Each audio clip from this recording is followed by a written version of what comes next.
A Chinese bank has announced plans to invest millions of pounds in a Manchester business park as two separate British trade missions to China get underway. The Chancellor George Osborne and the Mayor of London are leading separate delegations in China, promoting UK business and hoping to drum up investment. John Sudworth reports from Beijing. For British businessmen, of course, it's now a well-worn path. And today, the world's second biggest economy welcomed another hopeful deal-maker. I see China as a great opportunity, not a threat. We want to sell more to China, but we also want more Chinese investment in Britain. Like the deal he announced to these business leaders, a Chinese state-owned company is taking a 20% stake in a major development at Manchester Airport, one of the largest ever UK-China joint ventures. In the UK. It's a notable thaw following the chill in relations caused by this photograph.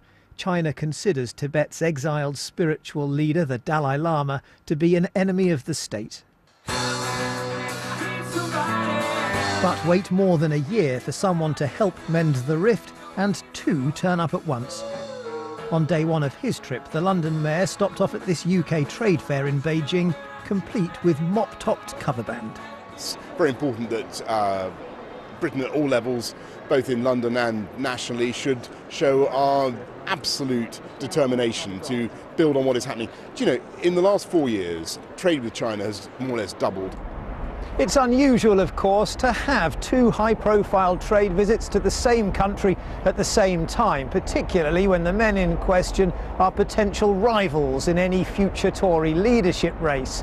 Pointed then, perhaps, that the Chancellor told me that he's here drumming up business for the whole of the UK, not just London. Some UK businesses say there's one easy step he could take: simplify and streamline the visa application rules to bring more Chinese tourists to Britain. Thank you again for your investment. John Sudworth, BBC News, Beijing.